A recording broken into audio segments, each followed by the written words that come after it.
Assalamu alaikum, welcome class. Today we are going to discuss conductors and insulators. तो इस lecture में हम देखेंगे कंडक्टर्स और इंसुलेटर में क्या डिफरेंस होता है। तो सबसे पहले हम इसको रीडिंग करते हैं। Why do we always use metal wires for conduction of electricity? वो सबसे पहले क्वेश्चन कर रहा है कि आप मेटल्स को ही क्यों यूज करते हैं इलेक्ट्रिसिटी के लिए।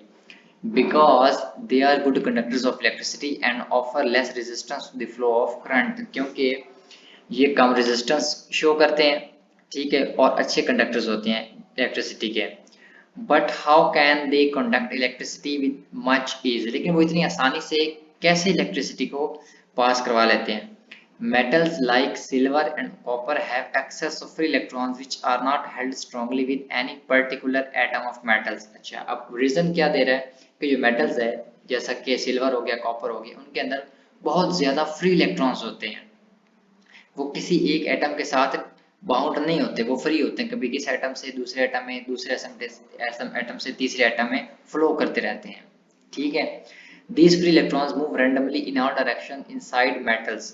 When we applied an external electric field, these electrons will easily move in specific direction। होता क्या है कि पहले तो रैंडमली मूव करते रहते हैं, आगे पीछे ऊपर नीचे, ठीक है, एक एटम से दूसरे एटम, दूसरे एटम से तीसरे एटम। लेकिन जब उस पे एक्सटर्नल इलेक्ट्रिक फील्ड अप्लाई कर देते हैं तो वो अलोंग द इलेक्ट्रिक फील्ड की डायरेक्शन में अपने आप को एक अलाइन कर लेते हैं, ऑर्गेनाइज हो जाते हैं, फिर वो एक स्पेसिफिक डायरेक्शन में मूव करना स्टार्ट कर देते हैं, ठीक है।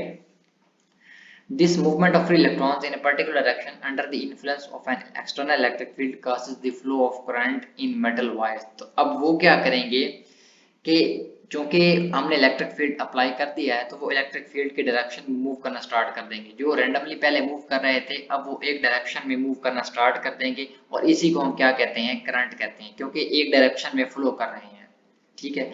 The resistance of conductors increases with increase in temperature। अगर कहीं पे टेम्परेचर इंक्रीज कर जाता है कंडक्टर का, तब क्या होगा, एटम्स आपस में कोलाइड करना स्टार्ट कर देंगे। तो तब यहाँ पर क्या हो जाएगी, रेजिस्टेंस होगी। यहाँ पर क्या चीज हो जाएगी, रेजिस्टेंस होगी। अब करंट इतनी आसानी से पास नहीं करेगा, क्यों, क्योंकि वहां पे एटम्स के साथ कोलिजन हो रही है चार्जेस की, ठीक है। तो कहने का मकसद ये है कि कंडक्टर्स जो हैं वो अच्छे कंडक्टर्स जो हैं उनके अंदर से आसानी से करंट पास हो जाता है, क्यों, क्योंकि अंदर फ्री इलेक्ट्रॉन्स होते हैं, ठीक है, और रेजिस्टेंस कम होती है। लेकिन जब जैसे टेम्परेचर बढ़ता है तब क्या होता है, रेजिस्टेंस बढ़ जाती है, क्योंकि वहां पे एटम्स के साथ चार्जेस की कोलिजन बढ़ जाती है, ठीक है। आगे है insulators. All materials contain electrons। The electrons in insulator like rubber however are not free to move। अच्छा, हमने देखा है कि कंडक्टर के अंदर भी इलेक्ट्रॉन्स होते हैं, इंसुलेटर के अंदर भी इलेक्ट्रॉन्स होते हैं। कंडक्टर के अंदर फ्री इलेक्ट्रॉन्स होते हैं, लेकिन इंसुलेटर के अंदर फ्री इलेक्ट्रॉन्स नहीं होते, वो मूव नहीं कर सकते। इलेक्ट्रॉन्स तो होते हैं लेकिन फ्री मूव नहीं कर सकते। They are tightly bound inside atoms. वो सिर्फ एटम के अंदर ही होते हैं, वो एक एटम से दूसरे एटम में नहीं जा सकते, फ्री नहीं होते। तो यही तो उसका बेसिक रीजन है, बेसिक डिफरेंस है कंडक्टर और इंसुलेटर के दरमियान, कि कंडक्टर में फ्री इलेक्ट्रॉन्स होते हैं और इंसुलेटर में फ्री इलेक्ट्रॉन्स नहीं होते। Hence current cannot flow through an insulator because there are no free electrons for the flow of current। Insulators may have very large value of resistance, ठीक है। यहाँ पर हमारे पास क्या होती है, लार्ज रेजिस्टेंस होती है। Can be easily charged by friction and the insulator remains static or their surface। अब यहाँ पर हम क्या करें, इंसुलेटर को इस तरह इंसुलेटर को हम क्या करें, रगड़ के साथ, फ्रिक्शन के साथ चार्ज भी कर सकते हैं, लेकिन चार्ज वो क्या है, वो फ्लो नहीं करेगा, वहीं पे रह जाएगा उस सरफेस के ऊपर। Other examples of insulators are glass, wood, plastic, fur, silk, etc। अभी ये हमारे पास क्या चीजें हैं, ये एग्जांपल्स ऑफ इंसुलेटर हैं, ग्लास, शीशा यानी लकड़ी, प्लास्टिक, या चीजें, ये कंडक्टर्स की एग्जांपल है इंसुलेटर की, ठीक है। हमारे पास एक डिफरेंस आता है कि what is difference between conductors and insulators. तो आपने कॉलम बना के एक साइड पे कंडक्टर, दूसरे साइड पे इंसुलेटर लिखनी है, और इनकी साथ में एग्जांपल जरूर देनी है, ठीक है।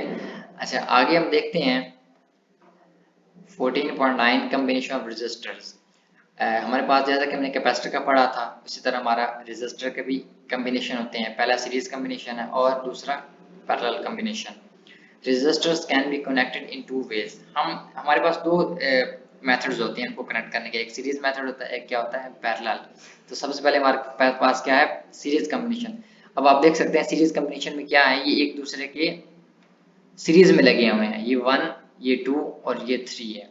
यहाँ पर V1 वोल्टेज है, यहाँ पर V2 है, यहाँ पे V3 है, लेकिन करंट क्या है सेम है। ठीक है। अच्छा, in series combination resistors are connected end to end and electric current has a single path through the circuit. This means that the current passing through each resistor is the same. अच्छा इधर देखें वो एक ही उनके current के पास करने का रास्ता एक ही है, तो यहाँ पर करंट क्या है हमारा सेम है, करंट हमारा क्या है यहाँ पे सेम है, तो क्योंकि ये सारे सीरीज में है।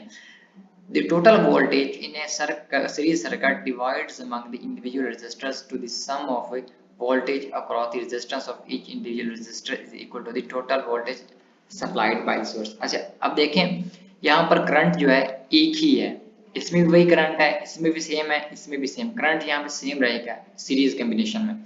लेकिन जो वोल्टेज है ये वाला V वोल्टेज V1 में V2 में और V3 में क्या हो जाएगा डिवाइड हो जाएगा। V1 इधर चला जाएगा, V2 इधर, यानी कुछ इधर चला जाएगा, कुछ इधर और कुछ इधर, यानी यहाँ पर सेम वोल्टेज नहीं है, हो सकता है इसका 5 वोल्टेज हो, यहाँ पे 3 हो, यहाँ पे 2 हो, तो वोल्टेज सेम नहीं होगा, वोल्टेज डिवाइड हो जाएगा। V is the voltage across the battery, ये वाला V ये बैटरी का वोल्टेज है, ये पहले रेजिस्टर का, ये दूसरे का और ये तीसरे का है। अच्छा इनकी रेजिस्टेंस क्या होगी, इसकी रेजिस्टेंस R1 होगी, इसकी R2 होगी और R3 होगी।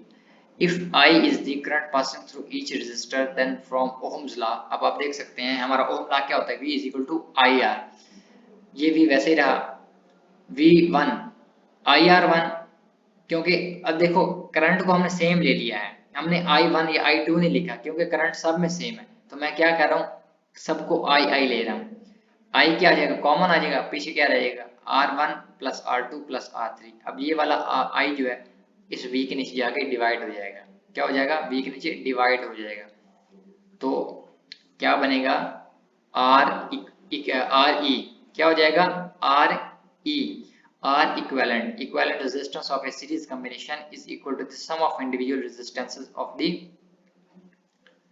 combination। अच्छा अब आप इसमें देख सकते हैं कि जो R इक्वल है is equal to R1 plus R2 plus R3, यानी इनकी जो रेजिस्टेंसेज हैं वो किसके इक्वल होगी REQ equivalent resistance. If resistance is R1 R2 R3 and so on, Rn are connected in series।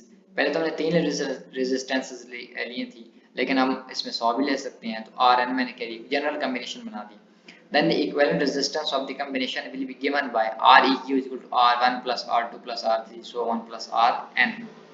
ठीक है, अब यहाँ पर हमारे पास क्या ये किस चीज का फार्मूला आ गया, वो ये कह रहा है कि सीरीज कॉम्बिनेशन में जितनी भी रेजिस्टर होंगी उनकी रेजिस्टेंसेस ऐड हो जाएंगी। सिंपली देखो ऐड हो गई हैं, अगर हमने टोटल रेजिस्टेंस फाइंड करनी है किसी सर्किट की, तो वहां पर जितनी रेजिस्टेंसेस होंगी उन सबको हमने क्या कर देना है प्लस कर देना है, हमारे पास क्या आ जाएगी टोटल रेजिस्टेंस आ जाएगी। ठीक है, तो इंशाल्लाह ये आपको समझ आ जाएगा, बहुत ही ये लॉन्ग क्वेश्चन के तौर पर भी आता है, बहुत सिंपल सा क्वेश्चन है, आपने इसको एक बार रिवाइज करना है। इसमें से शॉर्ट क्वेश्चन आता है कि व्हाट आर कंडक्टर्स या व्हाट आर इंसुलेटर्स, या आ सकता है कि what is difference between conductors and insulator. ठीक है, तो आपने इसको रीड करना है। Thanks for your attention, see you next class, अल्लाह हाफिज।